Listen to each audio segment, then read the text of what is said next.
going on, my people? We are in a different setting, as you can see. We are at the Footsoldiers of the Civil Rights Activist Committee, 4th Avenue, downtown, 1707 4th Avenue North. And we have our chairwoman, mrs.Paullette Roby. She is a pioneer, a history maker, one of many. So we're gonna be doing a little series, interviewing some of the foot soldiers that marched, some of the children that marched with Dr. King back in the day, and in the movement back in the days. We're gonna get a little history lessons here and there from some people that was really in the movement. I have so many that I have to interview, so we're gonna be doing this kind of often. So thank you for tuning in. We really appreciate you as always. We appreciate the likes and the shares. We thank you for just being a part of what we got going on. We got our candle, yeah. So we appreciate everything that you do. So the Civil Rights Activist Committee Footsoldiers, Paullette Roby, married to Curtis Roby. Lucky man, he's my guy. Chairwoman of the Civil Rights Activist Committee Footsoldiers.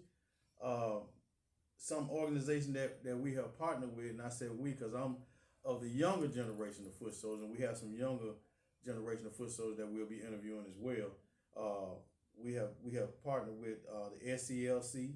We have been partners with SNCC, with sometimes the Black Panther, the Urban League, the NAACP, and so on and so on. I'm sure I missed some. Ms. Paullette will tell you other organizations that we have partnered with. But I gotta say, she made the cover of, now I might say this wrong, is it Carisi magazine? Or what's the name of that magazine?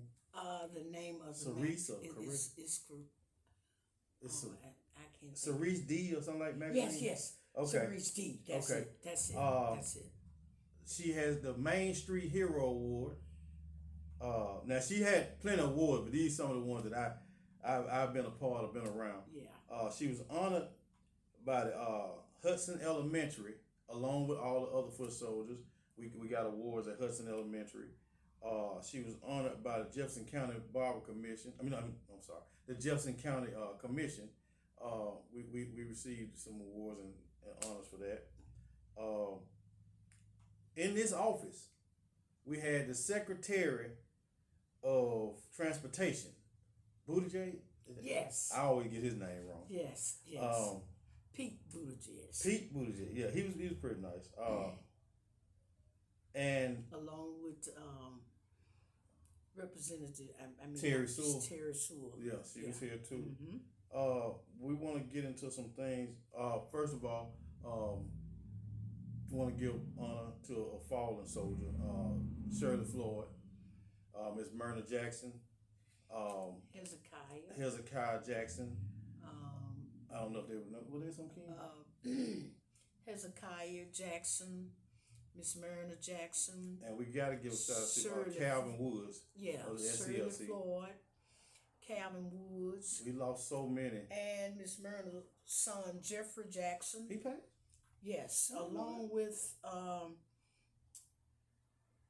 Annie Pearl, not Annie Pearl, but Annie Margaret Hamilton. She just passed. Yeah.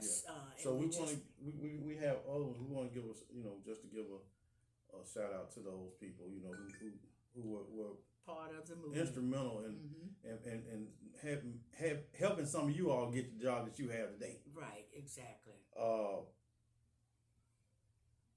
We want to thank Ms. Sheila Tyson too.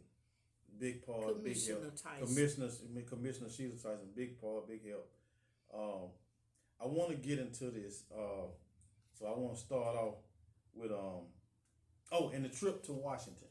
You were able to go along with other foot soldiers, go to see President Obama for his inauguration too, right? Yes. Yeah. We did a trip out of this headquarters. And you also said something about the legal defense fund, that every organization should start a legal defense fund to help people get, just when they get in trouble, you can have your local organization, because that's what these organizations are about. Yes. So, okay, I just wanted to get all this stuff out the way before we start talking. And Miss Paullette said, what you don't know, if you don't know your own history, others will tell it. That's right. Think about that. I have seen for myself, people come from other countries, China. It's China or either Japan. It's a college requirement that they have to learn our Black history. Mm-hmm. A college requirement. Yes. So now, I want to start because this, when I saw it, you didn't know it, but I sat in the back and I started to tell. People always have seen when the dogs were biting, and they have always seen the hose pipe the water, but it's a bigger story behind that. Oh yes. So when you all were leaving school and skipping school, let me ask this: what high school did you go to? I attended Ullman High School. Ullman, which is now Parker, right? Part of UAB. Part of UAB. Part of UAB. Okay, part of UAB. That's right. The Bell Building at UAB is the high school we attended. You attended Ullman High School. Mm-hmm. Some of my family attended Ullman High School, the Hatchers. So when you all were leaving school, what was that movement like? And how did you feel as a child? May 2nd, 1963. Mm-hmm. I was in elementary school. Okay. I left Ullman in '64 when we marched for the Civil Rights Act. Mm-hmm. And I tell people, they think that May 2nd, 1963 was the only time that we demonstrated. Mm-hmm. That's not true. We demonstrated in '63 for boycotting the stores, retail stores. It was April of 1963. And then in '64, we was fighting for the Civil Rights Act.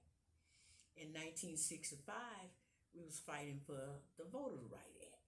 Mm-hmm. So I can remember participating in several of the demonstrations for each of those Civil Rights Act and the Voters Right Act. After the Selma March, when John Lewis and Miss Amelia Borton and all of them that participated in the bridge crossing in Selma for this Voting Right Act, then this continued. And you think that it would have stopped, but here we are now, 2025, and we are fighting for the same thing. 63 years, 62 years, 61 years ago, these things we're fighting for today is the same thing we was fighting for then. Is it true? So that's the reason it is so important for you to know your history, know about your culture, because it should be mandatory here in the city of Birmingham for the Birmingham city schools to make sure that the kids that go to Birmingham city schools know about the civil rights movement here in Birmingham. Is it true that every 25 years they have to sign a piece of paper for us to be able to vote? I've heard that before. Unfortunately, before Tommy passed away, Tommy discussed that with us. Mm-hmm. And I didn't think that they could go back and do that, but yeah, they have to sign a piece of paper every 25 years so we can be able to vote. Yeah. And this organization has always held voter registrations. If you feel that you can't vote because you might have had a felony, as long as you have not killed anyone, you can be able to vote. So I try to encourage people. I know you do it. I try to encourage people who say to me, I can't vote because I might have had a burglary case or I did this, and I bring them into this headquarters and I sit them down and I explain to them, and I even go and I show them where they can, as long as you have paid your fees and you fill out an application. The application is taken, is sent down to the parole board, and they will contact you and give you your voting place where you should be voting. But it will have to go to the parole board, and I know that there is a process because they have to see if you have cleared all of your fines. When the children were in the park, what was the scene like? I know that Tall Paul was Tall Paul. Shelley the Playboy and Tall Paul and Tall Paul was very instrumental in giving us signals. They had a code, I saw it, On D-Day, they called it D-Day. May 2nd, 1963 was considered as D-Day. I remember hearing Tall Paul say, "We're gonna get down today in the park." Oh yeah. So that's that on the video, on the documentary, yes, yeah. And just recognizing some of the people that's on that Children's March of 1963 documentary. Yes, ma'am.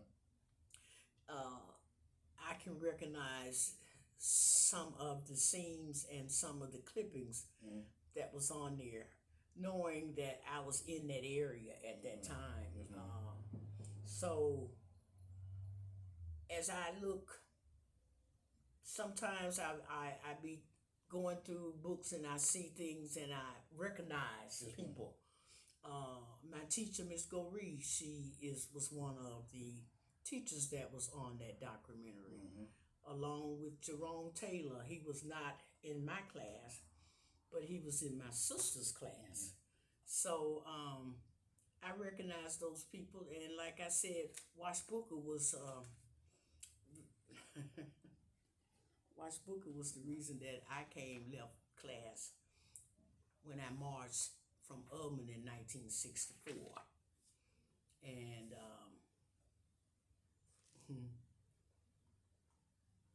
we had some teachers at Ubman High School that cared enough for us to want us to do better, want us to have a better quality of life. And those teachers made sure that we did what we were supposed to do. Some of them didn't want to be involved because just like they was doing our parents, they was firing the teachers. So I can remember how they would call the roll in the morning, and then we had to go back to our roll call class in the evening, and they had a roll call in the morning and a roll call in the evening. So if you was in roll call in the morning and you wasn't in roll call in the evening, then the next day at school you had to tell them why you was not in the evening roll call class. So I know that now with some of the students that attend some of the city schools here in Birmingham, I look at the teachers.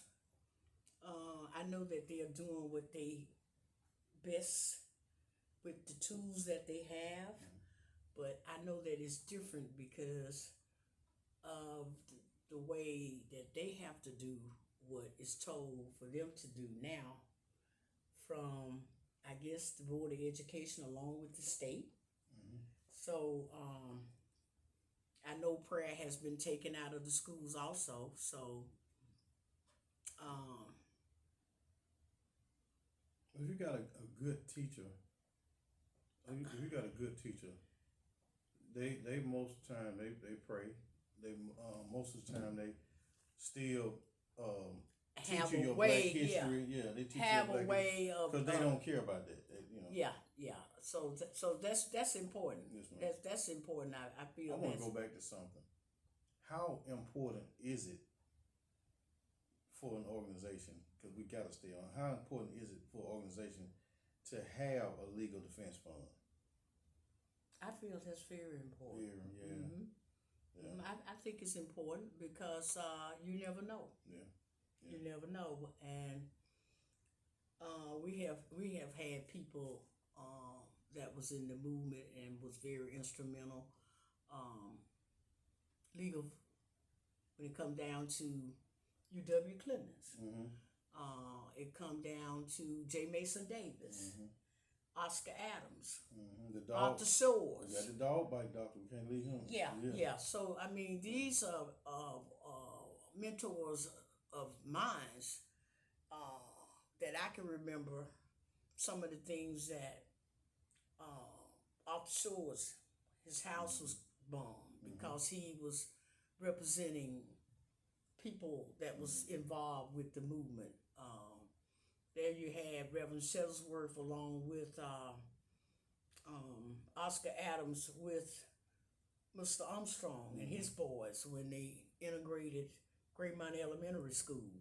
So these people is very instrumental, and with J. Mason Davis still living and with UW Clemens still living, we need to get all we can get from those two people.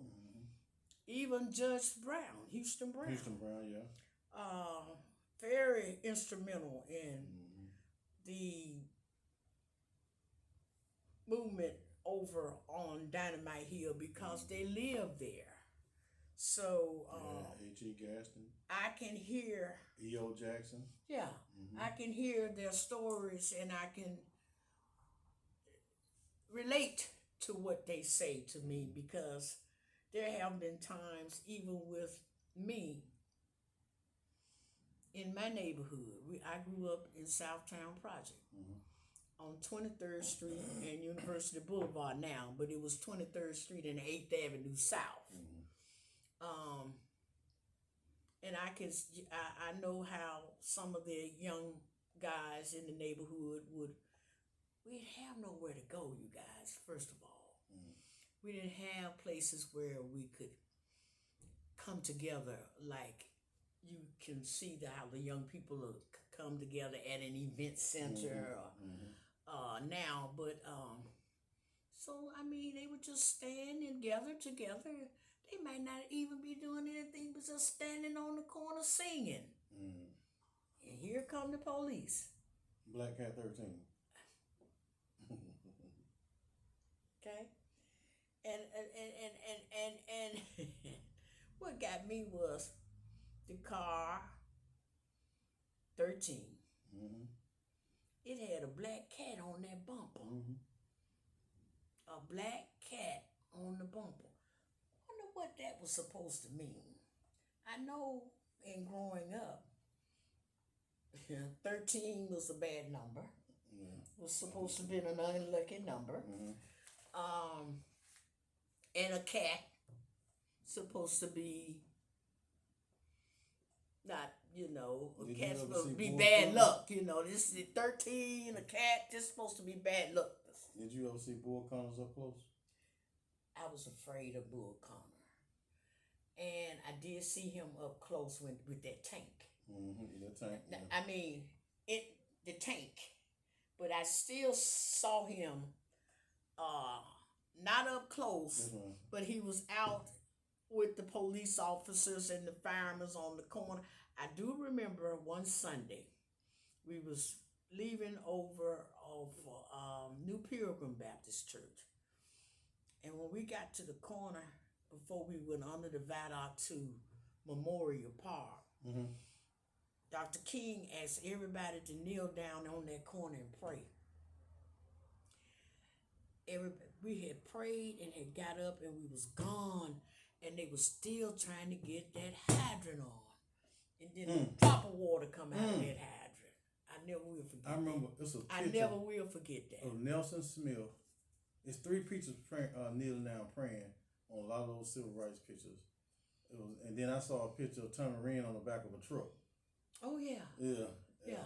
I done stood a lot. Yeah. Yeah. Tommy was part of the mule train. Mm-hmm. The Poor People March. That's what they called it at that time.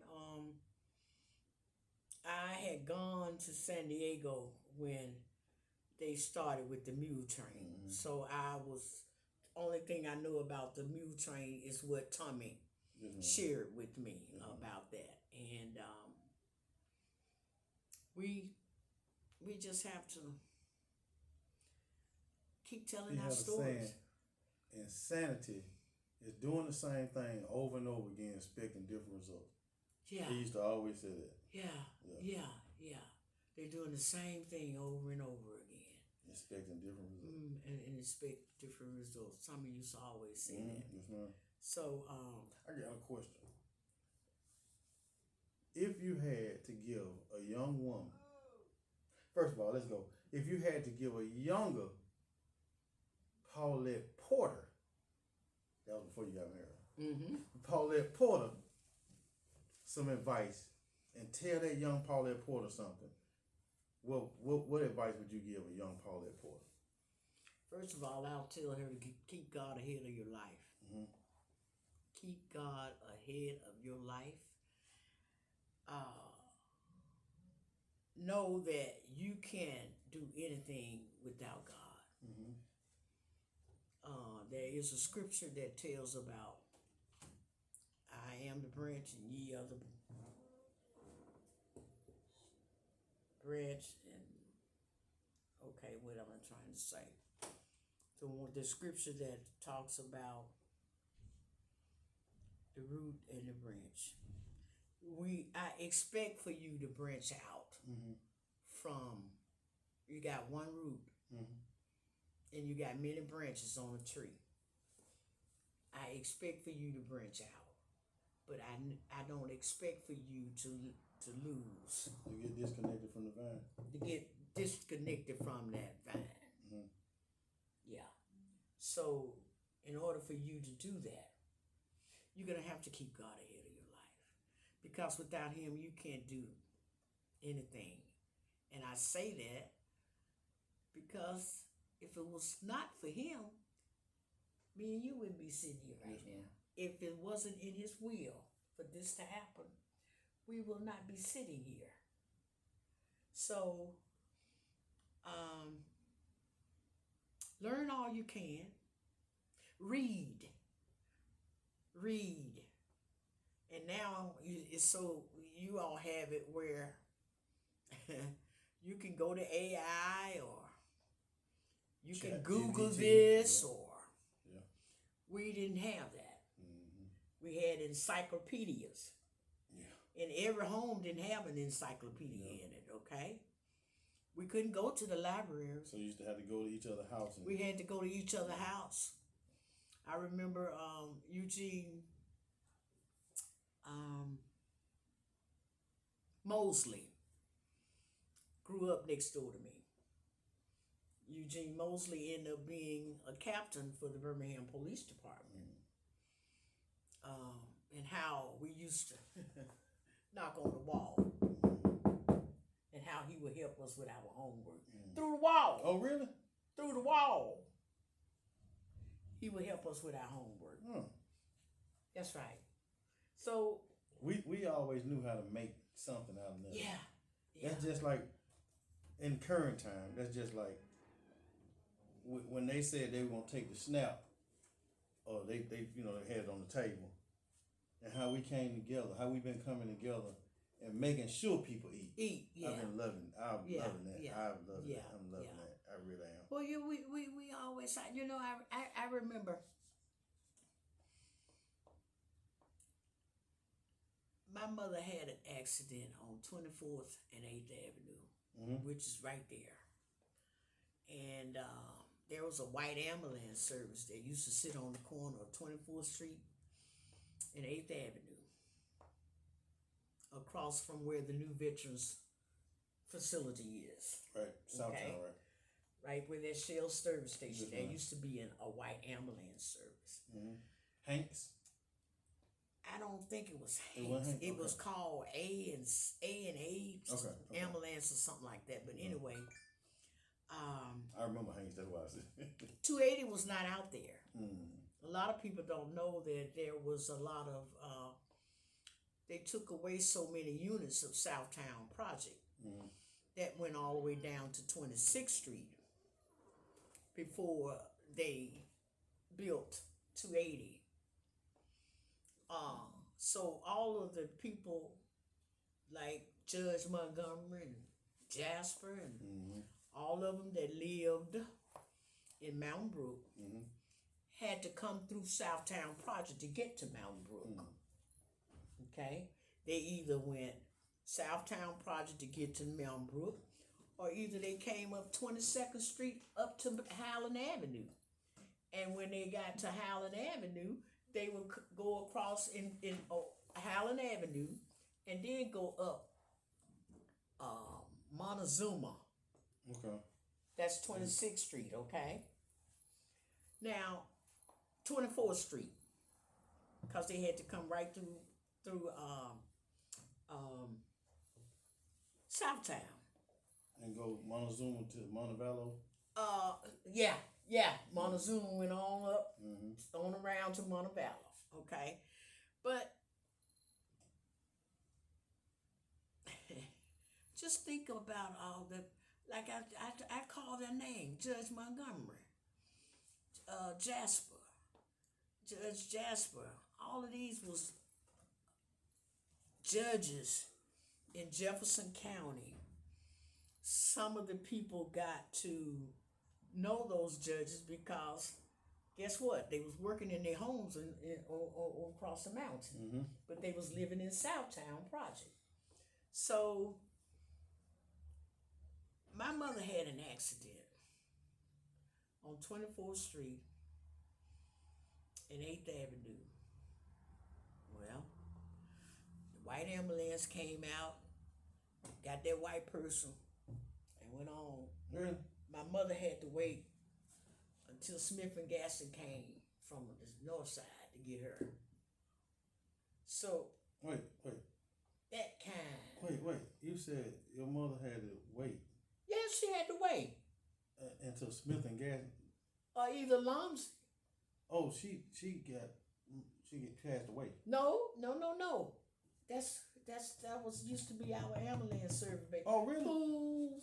Talk to me now. See, folks don't know this now. Folks don't know this. I mean, so Smith and Gaston, Poole, they was and the ambulance. Lumsey Funeral Home. And Lumsey, they was our ambulance service. Yeah. That's why they blessed right now. Yeah. Yeah. They was our ambulance service, and they had to come from the north side. Yeah. So you couldn't ride in the ambulance, baby. You couldn't ride in the I was trying to think of the dog by Dr. Hamilton. Herschel Hamilton. That was his name. He used to come to the barber shop, Herschel Hamilton. Okay. When they got bit by those dogs, he would patch them up for free, fix them up for free. That's their talking dad, around here. Yeah. That's right. Yeah. That's what he did. I was trying to think. I said the dog. He did that. Yeah, he did that. He helped a lot of the demonstrators when they was hurt with a ball or some the dog bites and. Yeah, you messed me up with that. With the pool. So that was our ambulance. And not only that, the sirens was different, you guys. The sirens was different. They sound different.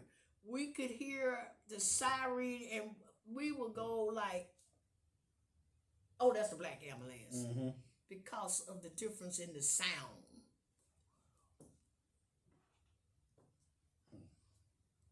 Yeah.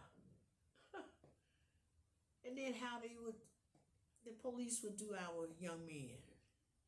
I knew a guy that attended Urban High School. He's the cousin to John Alexander, which is a member of this organization, John. There's John over there on that picture. His cousin Bay was beat up by the police. His head was this big. They beat him so bad. Ooh, they beat him so bad. They never did come back to be the person that he was before they mentally. Oh man, it was awful. I was telling somebody his last head week. ended up being lopsided because of the way they whooped him.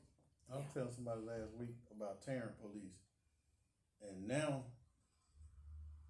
the way that Tarrant is different from what it was then when I was growing up. I know it's worse than that before that, but they would take you down the woods. Oh yeah. In Tarrant, yeah. What you think they did? Those boys on the south side. Yeah. They took them down 14th Street, 15th Street off of 6th Avenue South, where you got the Jefferson County Health Department, and all the UAB down in there. It used to be warehouses. They would take them down there in them warehouses, back over by Memorial Park, back there where Golden Flakes and all of that used to be, and whoop them. And whoop them. I mean, beat them. That's where they used to do those boys. And they hadn't done anything. It's just, Anthony Hinton spent 30-some years in prison. I used to cut his hair. He spent 30-some years in prison for something that he didn't do. And when you go down to Montgomery, he's one of the holograms down in Montgomery. But he spent 30-some years in prison for something he didn't do. And they asked him every day, said, "What you doing?" He's packing up every day. He said, "I'm going home every day." Every day. Yeah, every day. Every day. For something he didn't do now. For something he didn't do. Yeah. He knew he didn't do it. That's when he felt like he could pack up and be ready to go. Yeah. I don't know if you watched that documentary that they have out now. I haven't watched it. I gotta watch it. It's called Alabama Solution. Yes, ma'am. Did you? I haven't watched it. I'm gonna watch it. It was on the other night on HBO, and some of the guys that was in prison here in Atmo, Holman, Donaldson, Kilbit, they had telephones lined all up on the table where they had taken from the prisoners. But like they said, the warden is the one bringing it in to them. Because look, how you get a phone in, you ain't left there in 20, 30 years. Okay. It's kind of like how you get drugs in a country and you ain't got no airplane. It just seemed like we always be on the back end. But I made it this far by faith. I have. I know I have. So I'm just going to keep